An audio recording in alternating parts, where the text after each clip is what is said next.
আসসালামু আলাইকুম, সবাইকে আমন্ত্রণ জানাচ্ছি জেনেটা লিমিটেড নিবেদিত ডায়াম্পা গ্লিনটাইনের সৌজন্যে রাষ্ট্রীয় সাপ্তাহিক আয়োজন জীবন ছন্দের আরেকটি পর্বে।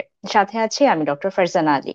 দর্শক, আগামী 14ই সেপ্টেম্বর বিশ্বব্যাপী দুঃখিত 14ই নভেম্বর বিশ্বব্যাপী উদযাপিত হবে ওয়ার্ল্ড ডায়াবেটিস ডে।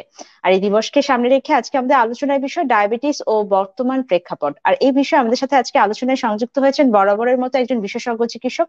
আজকে আমাদের সাথে উপস্থিত আছেন মার্কস মেডিকেল কলেজ ও হাসপাতালের এন্ডোক্রাইনোলজি ও মেটাবলিজম বিভাগের সহকারী অধ্যাপক, হরমোন ও ডায়াবেটিস বিশেষজ্ঞ ডক্টর নাজমা আক্তার। আসসালামু আলাইকুম ম্যাডাম, আপনাকে আমন্ত্রণ জানাচ্ছি আজকের আয়োজনে।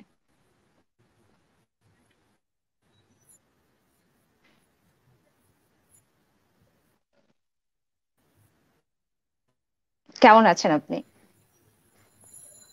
ওয়াসালাম। ধন্যবাদ আমাকে আজ এই অনুষ্ঠানে আমন্ত্রণ জানানোর জন্য। যারা ভালো আছি। অসংখ্য ধন্যবাদ ম্যাডাম, আপনার ব্যস্ততম সময় থেকে রাজ টিভিকে দেওয়ার জন্য। এবং আগামী 14ই নভেম্বর আমরা জানি যে বিশ্বব্যাপী ডায়াবেটিস দিবস উদযাপিত হতে যাচ্ছে। এই দিবসকে সামনে রেখে আজকে আমরা যে আয়োজন করেছি, সেই আয়োজন থেকে আশা করি আজকের আলোচনা বিষয় থেকে আমাদের দর্শকরা অনেক প্রশ্নের উত্তর পেয়ে যাবেন। অসংখ্য ধন্যবাদ আমাদের সাথে সংযুক্ত হওয়ার জন্য। দর্শক, এই মুহূর্তে আমাদের অনুষ্ঠানটি রাজ টিভির ফেসবুকের অফিসিয়াল পেজে লাইভ চলছে। আপনারা আমাদের লাইভে সংযুক্ত হওয়ার জন্য আমাদের অফিসিয়াল ফেসবুক পেজটিকে লাইক করে সরাসরি আমাদের লাইভে সংযুক্ত হতে পারবেন এবং পরবর্তীতে সাবস্ক্রাইব করে রাখতে পারেন আমাদের রাজ টিভির ইউটিউব চ্যানেল। আজকে আমাদের আলোচনার বিষয় ডায়াবেটিস ও বর্তমান প্রেক্ষাপট। এই বিষয়ে আপনাদের যদি কোনো প্রশ্ন থেকে থাকে অবশ্যই আমাদের লাইভ চলাকালীন কমেন্ট সেকশনে নাম বয়স উল্লেখ করে পরিপূর্ণ প্রশ্ন করবেন, আমরা তারই সাপেক্ষে আলোচনা করার চেষ্টা করব। চলে যাচ্ছি আমাদের আজকের অতিথির কাছে। শুরুতেই ম্যাডাম, আমি যে প্রসঙ্গেই জানতে চাচ্ছি যে যেহেতু 14ই নভেম্বর বিশ্বব্যাপী ডায়াবেটিস দিবস উদযাপিত হতে যাচ্ছে, এই বছরে এই দিবসের প্রতিপাদ্য কি এবং বর্তমানে বাংলাদেশে ডায়াবেটিস রোগীর প্রেক্ষাপটটি কেমন?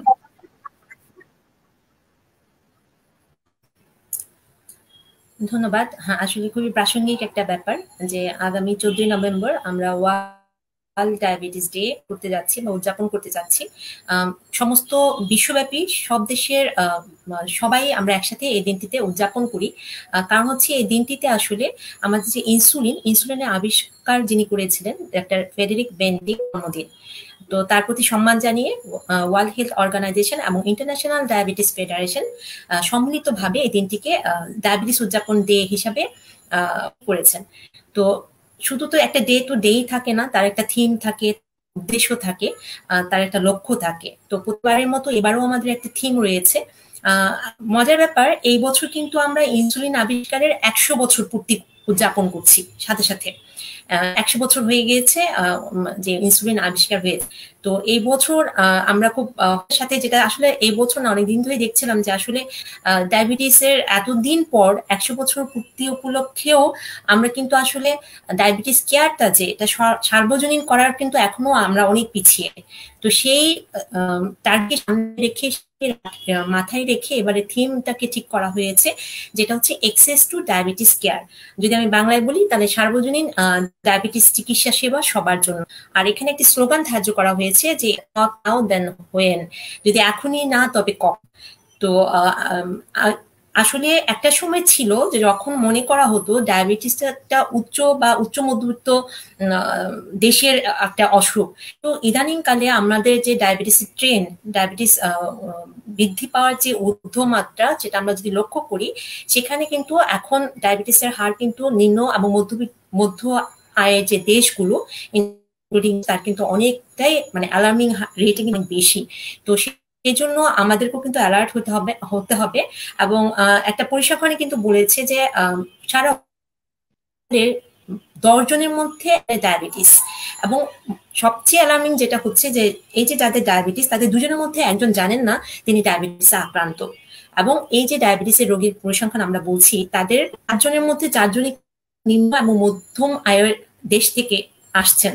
তো এই জন্য আমাদেরকেও সতর্ক হতে হবে এবং এই ডায়াবেটিস উদযাপনই না, তার যে লক্ষ্য বা যে থিম সেটা সফল করার জন্য যা যা করা দরকার আসলে আমাদের করা উচিত।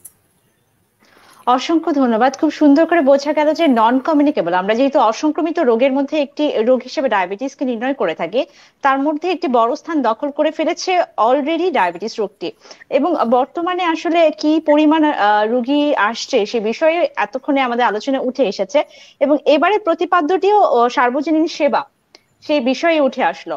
এখন আমাদের দর্শকদেরকে যদি সহজ করে বুঝিয়ে বলতেন, যেহেতু আমরা ডায়াবেটিস নিয়ে আলোচনা করব, সার্বজনীন সেবা নিয়েও কথা বলবো, শুরুতে আমাদের দর্শকদের উদ্দেশ্যে সহজ করে যদি বুঝিয়ে বলতেন ডায়াবেটিস রোগটি আসলে কি। ওকে, ডায়াবেটিস একটি বিপাকজনিত সমস্যা। কিসের বিপাকজনিত সমস্যা? গ্লুকোজ। আমাদের শরীরে, আমি যদি খুব সহজ করে বলি, যেহেতু আমাদের সর্বসাধারণ দর্শকদের জন্য বলছি, আমাদের শরীরে একটি অংশ আছে, একটা অঙ্গ আছে যার নাম হচ্ছে প্যানক্রিয়াস, বাংলায় বলি আমরা অগ্ন্যাশয়। সেখানকার একটি সেল আছে যার নাম বিটা সেল। এই বিটা সেল থেকে একটি ইম্পর্টেন্ট, খুবই জরুরি একটি হরমোন আসে আমাদের শরীরে, এটার নাম হচ্ছে ইনসুলিন। এই ইনসুলিনের যখন অপ্রতুলতা অথবা অকার্যকারিতা দেখা দেয়, তখনই সাধারণত আমাদের এই যে বিপাকজনিত সমস্যা গ্লুকোজের থাকে, যার ফলে আমাদের রক্তে তখন গ্লুকোজের মাত্রা অনেক বেড়ে যায় এবং সেটাকে আমরা ডায়াবেটিস। আচ্ছা, এই যে ডায়াবেটিস বিষয়টি আসলে আমরা জানলাম রোগটি কি, আমরা আসলে জীবন ছন্দের বিভিন্ন ধারাবাহিক ভাবেই ডায়াবেটিস রোগটি নিয়ে আলোচনা করি। আজকে খুব সুন্দরভাবে সহজভাবে আসলে আমাদের দর্শকরা বুঝতে পেরেছে ডায়াবেটিস রোগটি কি। কিন্তু অনেক সময় দর্শকদের যে প্রশ্নটি উঠে আসে যে এই রোগটি আসলে কেন হয় বা কাদের বেশি হয়, এই প্রসঙ্গে জানতে চাচ্ছি। ডায়াবেটিসের প্রকারভেদের দিকে যাই, তাহলে কিন্তু আমাদের মেইন যে দুটি প্রকারভেদ, তার মধ্যে টাইপ 1 এবং টাইপ 2, এবং এছাড়াও কিন্তু রয়েছে আরেকটি প্রকারভেদ যেটি হচ্ছে জেস্টাল ডায়াবেটিস মেলাইটাস, অথবা যাকে বলি গর্ভকালীন ডায়াবেটিস মেলাইটাস। এছাড়া কিছু আদার স্পেসিফিক কারণ আছে, যেগুলোর মধ্যে এন্ডোক্রাইনিক ডিসঅর্ডার আছে, হরমোনজনিত ওষুধ অথবা কিছু ডিটেক ডিসঅর্ডার, সেগুলোর কারণে হতে পারে। তা আমরা আমাদের মেইন প্রসঙ্গে চলে আসি। যেহেতু টাইপ 1 এবং টাইপ 2 ডায়াবেটিসের মধ্যে টাইপ 2 ডায়াবেটিসের কিন্তু আসলে মেজরিটি পোর্শনই কিন্তু type 2 diabetes mellitus. Type 1 diabetes mellitus সাধারণত ইয়াং যাতে তাদের হয়, আর টাইপ 2 যাদের সেটা হচ্ছে এলার্লি বা ওল্ডার এজ গ্রুপের হয়। এবং দেখা যায় যে টাইপ 2 ডায়াবেটিস মেলাইটাস যেহেতু এখন অনেক বেশি প্রকোপ, কাদের হবে যদি আমরা বলি, যারা হচ্ছে কায়িক পরিশ্রম কম করছেন, যাদের ওজনটা বেশি, ওবেসিটি বা ওভারওয়েট বলি, যেটা আমরা বিএমআই মেপে বলি, বডি মাস ইন্ডেক্স দেখে বলি, যাদের হয়তো বা একটা পলিসিস্টিক ওভারিয়ান সিনড্রোমের হিস্ট্রি পজিটিভ, যাদের হয়তো রক্তের কোলেস্টেরলের যদি এসডিএল কোলেস্টেরল বলি সেটা কম আছে, বা ট্রাইগ্লিসারাইডের পরিমাণ মাত্রা যদি বেশি থাকে, তো এগুলো হচ্ছে রিস্ক ফ্যাক্টর হিসাবে কাজ করে। তাছাড়া কিছু জেনেটিক ব্যাপার সেগুলোর কারণেও হয়। আর আমি যদি প্যাথোলজিক্যাল ব্যাপারটা বলি, তাহলে টাইপ 1 ডায়াবেটিস মেলাইটাস যেখানে হয়, আমরা একটু আগেই বললাম যে অগ্ন্যাশয় থেকে আমাদের একটা ইম্পর্টেন্ট ইনসুলিন আসে, হরমোন আসে, যেটা নাম হচ্ছে ইনসুলিন। তো টাইপ 1 যেটা হয় যে ইনসুলিনের অপ্রতুলতা থাকে, তো সেখানে আসলে ট্রিটমেন্টটাও কিন্তু ইনসুলিনই হয়। আর টাইপ 2 এর ক্ষেত্রে যেটা থাকে যে আমাদের মানে ওখানে যেরকম ইনসুলিনের অ্যাবসেন্স বা ইনসুলিনের ঘাটতি থাকে, আর এখানে যেটা হয় ইনসুলিনের ঘাটতির পাশাপাশি ইনসুলিনের কার্যকারিতা কমে যায়, যেটাকে আমরা বলি হচ্ছে ইনসুলিন রেজিস্ট্যান্স। তো এটা হচ্ছে মেইন কারণ যদি মলিকুলার লেভেলে বলি। আচ্ছা, দেখা যাচ্ছে যে টাইপ 1 কম বয়স্কদের হচ্ছে, টাইপ 2 যারা বিভিন্ন রকমের বিষয়গুলো উঠে আসলো যে টাইপ 2 কাদের হচ্ছে, যারা কায়িক পরিশ্রম কম করছে, এবং কিছু রোগের কথা বলছিলেন।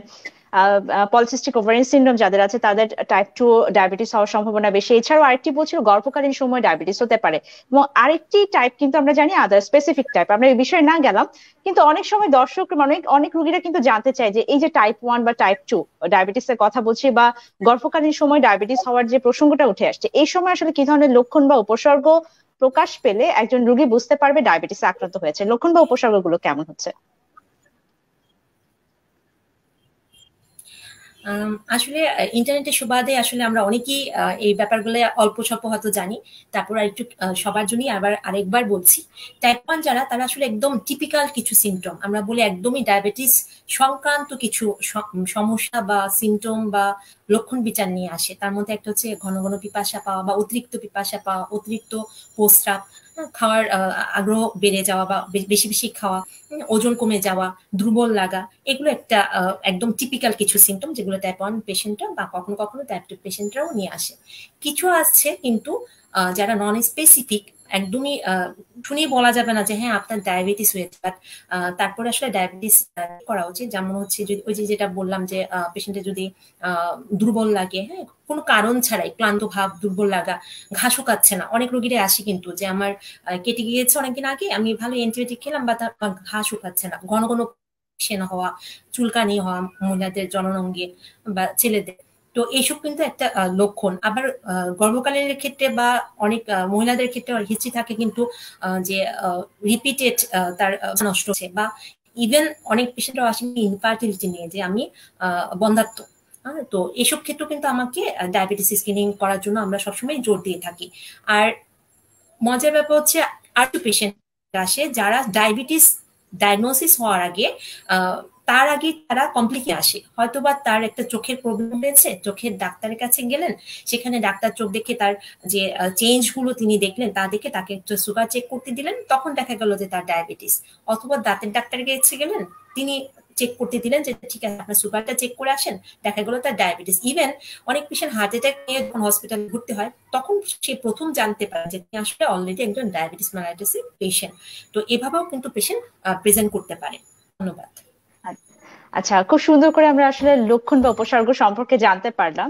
আমি রোগ নির্ণয়ের পদ্ধতি সম্পর্কে জানতে চাই যে পরবর্তীতে রোগীরা যেটা জানতে চাই যে সাধারণত যে কোনো জায়গায় আসলে এখন দেখা যাচ্ছে ব্লাড সুগার মাপার কিন্তু অ্যাভেলেবিলিটি বেড়ে গেছে আগে থেকে। যে কোনো জায়গায় কিন্তু এখন র্যান্ডম ব্লাড সুগার আমরা যেটাকে বলি গ্লুকোজ মাপার যন্ত্র পাওয়া যাচ্ছে, মানুষ মাপছে, এবং ডায়াবেটিস নির্ণয়ের জন্য কিন্তু এটা ব্যবহার করা হচ্ছে।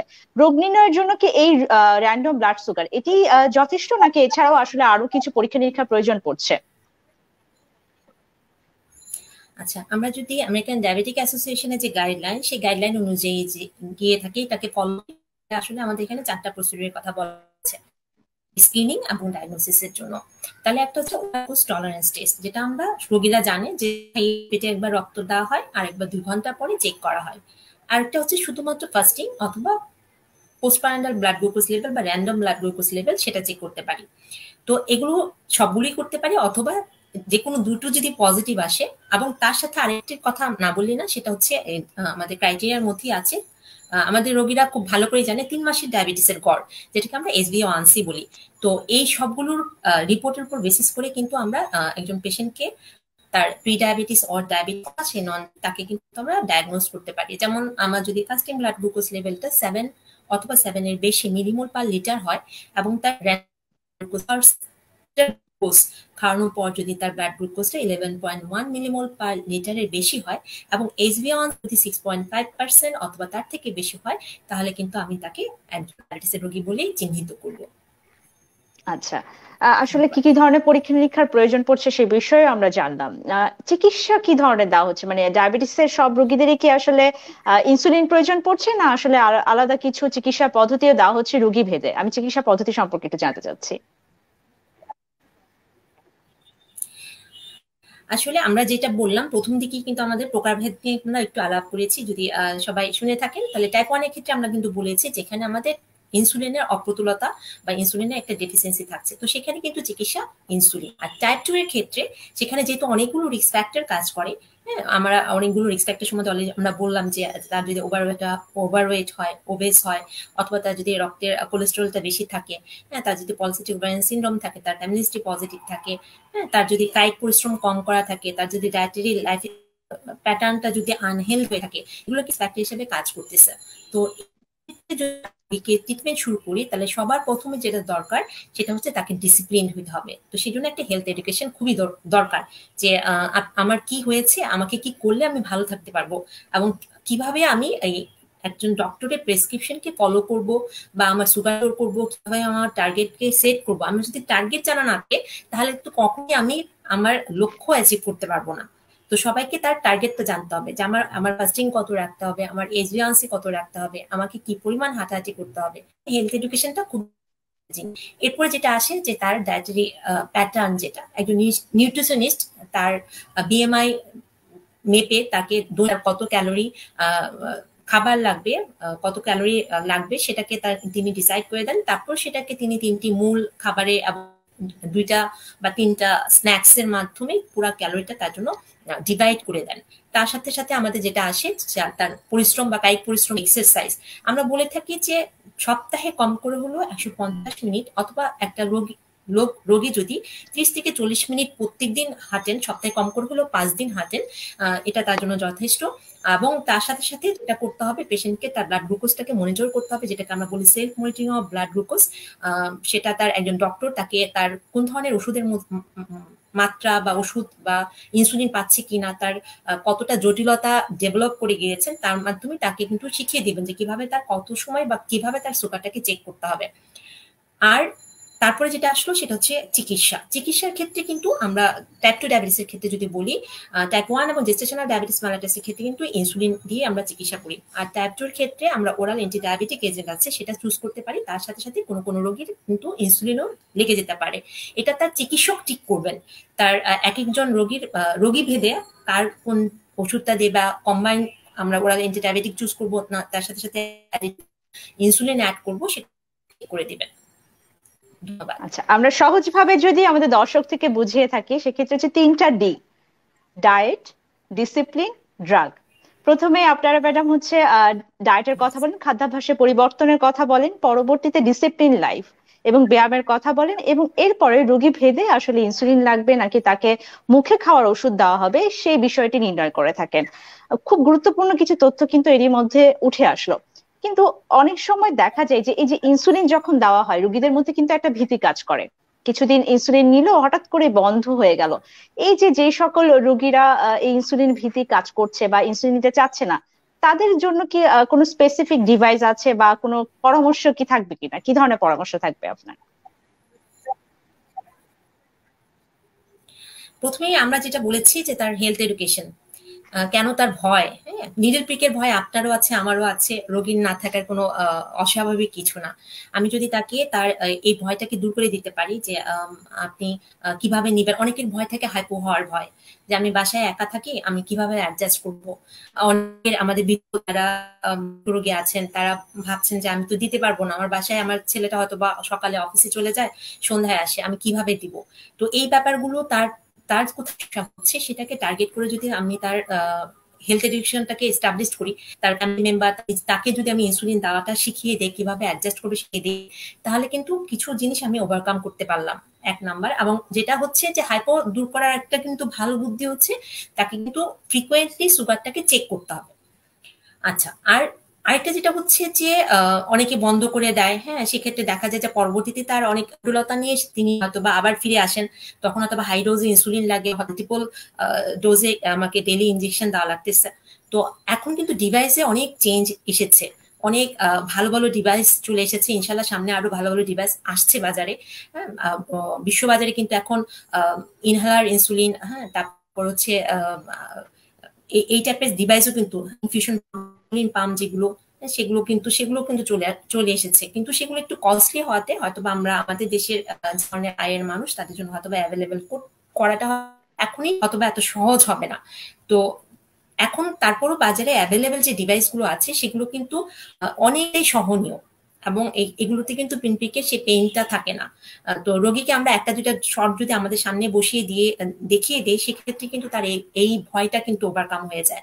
তো একবার ভয় ওভারকাম হয়ে গেলে কিন্তু রোগী খুব কমফোর্টেবল থাকে। পরবর্তীতে যখন তিনি আসেন তখন কিন্তু তাকে আবার জিজ্ঞেস করি যে আপনি তো অনেক ভয় পেয়েছিলেন, এখন কেমন লাগছে। তো বেশিরভাগ ক্ষেত্রে আমি বলবো একদম 99.9 পেশেন্টের ক্ষেত্রে কিন্তু পেশেন্টরা খুব হ্যাপি থাকে। তারা বলে যে না, আমি এখন অনেক বেটার বোধ করছি, আমার ভয়টা চলে গিয়েছে, আমি কিন্তু এখন খুব ভাবেই আমার মেন্টালকে নিতে পারছি।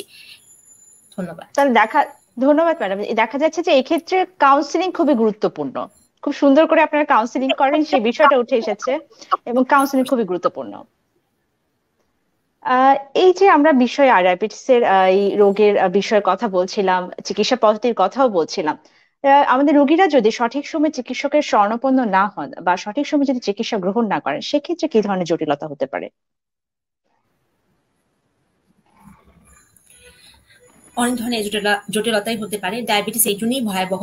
আমরা যদি আমাদের এখন যে প্যান্ডেমিক চলছে, করোনা যদি বলি আমরা ভায়োলেন্ট কিলার, তাহলে ডায়াবেটিসকে বলতে হবে সাইলেন্ট কিলার। আমরা কিন্তু ছিলাম যে অনেক রোগী আছে যে যিনি জানেনই না তার ডায়াবেটিস, কিন্তু তিনি যখন একটা কমপ্লিকেশন নিয়ে ভর্তি হন তখন প্রথমবারের মতো তার ডায়াগনোসিস হচ্ছে যে তিনি ডায়াবেটিস রোগে আক্রান্ত। তো এই জন্য যেহেতু এটা সাইলেন্ট কিলার, এই জন্য আমরা কিন্তু স্ক্রিনিং এর উপরে যাদের রিস্ক ফ্যাক্টর আছে তাদের কিন্তু বলি যে তারা কিন্তু 1 থেকে 3 বছরের মধ্যে যদি উনি একটু রেগুলারলি চেক করেন, তাহলে কিন্তু এই যে সাইলেন্টলি যে বিভিন্ন রকমের কমপ্লিকেশন ডেভেলপ হচ্ছে সেটা কিন্তু নিয়ে পারবেন। তো রোগী কিন্তু মারা যাচ্ছে ডায়াবেটিস জটিলতার কারণে, তার কিন্তু এই যত মরবিডিটি বা মর্টালিটি, হ্যাঁ, সেগুলো কিন্তু তার ডায়াবেটিস জটিলতার কারণে হচ্ছে। তো জটিলতার মধ্যে যদি আমরা মাথা থেকে পা পর্যন্ত কোনো জায়গা নাই যেখানে ডায়াবেটিসের কোনো কমপ্লিকেশন খুব কমন, যেটা আমাদের বেশিরভাগ রোগীরাই দেখে থাকেন তাদের ফ্যামিলিতে বা তারা নিজেরা হয়তো ভুক্তভোগী হয়ে থাকেন, যেমন স্ট্রোক হতে পারে, ডায়াবেটিক রেটিনোপ্যাথি হতে পারে, নেফ্রোপ্যাথি, কিডনিতে সমস্যা, নিউরোপ্যাথি, হ্যাঁ, অনেকে বলে যে ঝিনঝিন করে, বোধ পায় না। তারপর হচ্ছে অনেকে ডায়াবেটিক ফুট হয়, যে কারণে তার কিন্তু পা কাটাও পর্যন্ত পড়ে। তো এটা কিন্তু একটা রোগীর তিনি হয়তো বেঁচে গিয়েছেন কিন্তু তার সামগ্রিকভাবে তার লাইফস্টাইল কিন্তু থেমে যায়, হ্যাঁ, অ্যাম্পুটেশন হয় যখন। তো এগুলো কিন্তু যেমন হচ্ছে ইসকেমিক হার্ট ডিজিজ, হ্যাঁ, পেশেন্টরা প্রায় সময় এই ধরনের কমপ্লিকেশন গুলো নিয়ে আসে। এগুলো হচ্ছে দীর্ঘমেয়াদী কমপ্লিকেশনের কথা বললাম। এছাড়া কিন্তু কিছু অ্যাকুইট কমপ্লিকেশনের কথা আমরা জানি, যেমন আমরা খুব কমনলি জানি হাইপোগ্লাইসিমিয়া। এছাড়া আমরা ডায়াবেটিক কিটোসিসের কথা জানি, হাইপারগ্লাইসেমিক হাইপারস্টেটের কথা জানি। তো এগুলো অ্যাকুইট কমপ্লিকেশন। ধন্যবাদ। আচ্ছা, তাহলে দেখা যাচ্ছে যে ডায়াবেটিস রোগটি নির্ণয় হওয়ার সাথে সাথে সঠিক সময় চিকিৎসা গ্রহণ করতে হবে, তাহলে এই ধরনের জটিলতা থেকে অবশ্যই আমাদের রোগীরা পরিত্রাণ পাবে। এরই মধ্যে আমাদের জি, দর্শক কয়েকজন কিছু দর্শক সংযুক্ত হয়ে গেছেন। আমি কিছু প্রশ্ন নিয়ে আসছি। একজন দর্শক প্রশ্ন করেছেন, দর্শকের নাম হচ্ছে শাহজাহান মিয়া। তিনি বলেছেন, আসসালামু আলাইকুম ম্যাডাম, ডায়াবেটিস রোগীদের কি ধরনের খাবার এড়িয়ে চলা উচিত? ধন্যবাদ দর্শক আপনার প্রশ্নের জন্য, সাথেই থাকুন। আচ্ছা, আমরা কিন্তু বলি যে সবসময় তাকে কিন্তু খাবার এড়িয়ে চলার থেকেও যেটা ইম্পর্টেন্ট আমরা সবসময় বলছি যে তার ওয়েট এবং হাইট অনুযায়ী, যেটা আমরা বিএমআই বের করি, সেখান থেকে তার কত ক্যালোরি লাগবে সেই খাবারটাকে সুষম বন্টনের মাধ্যমে পুরোভাবে গ্রহণ করা। কোনো খাবারই কিন্তু এরকম না যে একদম এটা একদম না সেটা না, তাকে পরিমাণ মতো পরিমিতভাবে গ্রহণ করতে হবে। যেটার উপরে খুব জোর দিতে হবে যে আমি আমার নিউট্রিশনিস্ট, যেটা আমার অন্যান্য জটিলতা যেগুলো, যেমন অনেকে কিডনি সমস্যা থাকে, তাকে কিন্তু অনেক সময় আমাদের অনেক রোগীরা জানেন যে ডাল জাতীয় খাবার খাওয়া, কতটুকু পানি খেতে হবে, হ্যাঁ, বা অনেকে থাকে ইউরিক অ্যাসিডের সমস্যা থাকে, তাকে আমরা হয়তো বা তাকে সামুদ্রিক মাছগুলো একটু অ্যাভয়েড করতে বলি। তো সেটা একজন নিউট্রিশনিস্টের পরামর্শ অনুযায়ী তাকে তার তার সারাদিনের কার্যকলাপ, সে কি কাজ করে, হ্যাঁ, একজন যে টেবিল চেয়ারে বসে ওয়ার্ক করে তার প্যাটার্নটা একরকম হবে, একজন যে হয়তোবা তার খুব কায়িক পরিশ্রমী বেশি হয় তার খাওয়ার প্যাটার্নটা কিন্তু আরেক রকম হবে, একজন গর্ভবতী মায়ের প্যাটার্ন আর একজন নর্মাল প্রোডাক্টিভ এইজের একজন ওমেনের প্যাটার্নটা কিন্তু ডিফারেন্ট হবে। তো সেক্ষেত্রে পেশেন্ট টু পেশেন্ট তার সমস্ত কিছুকে অ্যানালাইজ করে কিন্তু আমরা বলি যে আপনি, তবে সেক্ষেত্রে আমরা বলি যে একটা পেশেন্টের প্লেটটাকে যদি আমি ভাগ করি, যদি 4 ভাগ করি, হ্যাঁ, তার মধ্যে তার 2 ভাগ হবে, কিন্তু 1 ভাগ হবে হচ্ছে তার কার্বোহাইড্রেট, 1 ভাগ হচ্ছে সবজি, ফ্রুটস এবং আদার্স থিং। এটাকে যদি সে মেনটেন করে চলে তাহলে কিন্তু সে মোটামুটি তার একটা ফুলফিল একটা ডায়েটের মধ্যে সে যেতে পারবে। ধন্যবাদ। অসংখ্য ধন্যবাদ। আশা করি আমাদের দর্শক যে প্রশ্ন করেছেন তিনি তার প্রশ্নের উত্তর পেয়েছেন। আরেকজন দর্শকের প্রশ্ন নিচ্ছি। দর্শকের নাম হচ্ছে সঞ্জয় বিশ্বাস। তিনি বলেছেন, ডায়াবেটিসের সাথে অ্যাজমা আক্রান্ত রোগীদের করণীয় কি? ধন্যবাদ দর্শক আপনার প্রশ্নের জন্য। আচ্ছা, এটা আমরা যদি বলি যে ডায়াবেটিস তার সাথে আরেকটা ডিজিজ, হ্যাঁ, বঙ্কেল অ্যাজমা। তো আলাদা করে তেমন কিছুই না, ডায়াবেটিসটাকে তো অবশ্যই কন্ট্রোল রাখতে হবে, কারণ ডায়াবেটিস কন্ট্রোল না থাকে সেক্ষেত্রে তার অ্যাজমার অ্যাটাক, অ্যাকুইট অ্যাজমা যখন হবে তখন তিনি আরো বেশি ভুগবেন। তো সেক্ষেত্রে তার সুগার কন্ট্রোল রাখার কোনো অল্টারনেটিভ নাই, তাকে সবসময় সুগারটাকে কন্ট্রোল রাখতে হবে। আর অ্যাজমার জন্য তিনি আলাদাভাবে অ্যাজমার যে চিকিৎসা সেগুলো তিনি অবশ্যই, আমরা ইনহেলারে বলি, হ্যাঁ, আমরা কিছু মন্টেলিকাস কিছু ড্রাগ আছেন বা তার চিকিৎসক তাকে যেভাবে চলতে বলেছেন সেই ড্রাগগুলো তিনি গ্রহণ করবেন। তার সাথে সাথে তাকে অবশ্যই, যেহেতু এখানে ডাস্ট অ্যালার্জি, কোল্ড অ্যালার্জি ব্যাপারগুলো থাকে, সেগুলো তিনি এড়িয়ে চলবেন। কিভাবে আসলে দুইটা রোগ কি প্রায়োরিটি দিই, কোনোটা থেকে না যে এটাকে টেক কেয়ার করলাম ওটাকে আমি ছেড়ে দিলাম, তা না, কিন্তু দুটাকেই আমাকে কিন্তু প্রায়োরিটি দিয়ে ম্যানেজ করতে হবে বা মেনটেন করতে হবে। ধন্যবাদ। আরেকজন দর্শক প্রশ্ন করেছেন, দর্শকের নাম হচ্ছে মোহাম্মদ রুবেল ইসলাম। তিনি বলেছেন, যদি ডায়াবেটিসের পাশাপাশি হার্ট, কিডনি বা লিভারের সমস্যা থাকে তবে কোন মেডিসিন স্পেশালিস্টের কাছে যাওয়া যাবে? যেসব ডায়াবেটিসের রোগীর উচ্চ রক্তচাপ আছে তাদের জন্য করণীয় কি? ধন্যবাদ দর্শক, আপনার প্রশ্নের জন্য সাথেই থাকুন। এখন ডায়াবেটিস যেটা, সেটা তো একজন ডায়াবেটিওলজিস্ট বা এন্ডোক্রাইনোলজিস্ট উনি ডিল করছেন। তার সাথে যদি তার কিডনি সংক্রান্ত জটিলতাগুলো এমন পর্যায়ে থাকেন যে তার এন্ডোক্রাইনোলজিস্ট মনে করছেন যে তিনি একজন কিডনি বিশেষজ্ঞের, আমাদের কিছু ডিরেকশন থাকে যে কখন আমরা একজন পেশেন্টকে একজন কিডনি বিশেষজ্ঞের কাছে রেফার করব। তো ওই পর্যায়ে যাওয়ার আগে তার হয়তোবা তিনি আরেকজন কিডনি বিশেষজ্ঞের পরামর্শ নিতে পারেন, বা তার লিভার বিশেষজ্ঞের পরামর্শ। এটা তার, তিনি যে মেইন ডক্টরের তার সাথেই আছেন, হতে পারে একজন মেডিসিন স্পেশালিস্ট তার ডায়াবেটিসটাকে হয়তো বা নিয়ন্ত্রণের জন্য তার যে চিকিৎসা তিনি জানিয়ে যাচ্ছেন। তো তিনি ডিসাইড করবেন যে আসলে কোন, কারণ তিনি জানেন যে তার লিভারের অবস্থা বা কিডনির অবস্থা বা তার আদার্স যেগুলো কথা বললেন, হ্যাঁ, বা তার উচ্চ রক্তচাপ যদি থাকে, হ্যাঁ, তো সেটার জন্য যদি মনে করেন যে তার একটা স্পেশালাইজড কনসালটেশনের প্রয়োজন আছে, তো অবশ্যই তিনি তাকে রেফার করবেন। তো সেই হিসাবে তখন রোগীর এটা নিয়ে টেনশন করার কিছু নাই।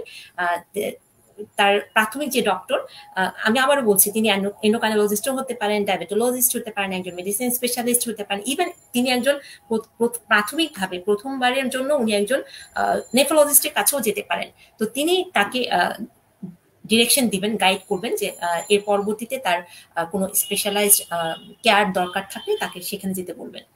ধন্যবাদ। প্রশ্ন করেছেন, তিনি তার প্রশ্নের উত্তর পেয়েছেন। আমরা আয়োজনের একদমই সর্বশেষ মুহূর্তে চলে এসেছি। আমাদের দর্শকদের উদ্দেশ্যে এই ডায়াবেটিস রোগটি প্রতিরোধে করণীয় কি এবং আপনার সার্বিক কি পরামর্শ থাকবে?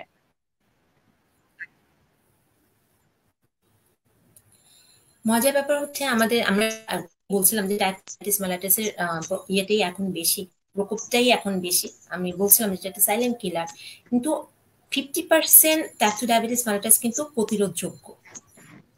আমাদের লাইফস্টাইল কেন আজকে এত ডায়াবেটিসের প্রবণতা আজকে এত বেশি, তার কিন্তু একটা বিরাট অংশ হচ্ছে আমাদের লাইফস্টাইল কিন্তু চেঞ্জ হয়ে গেছে।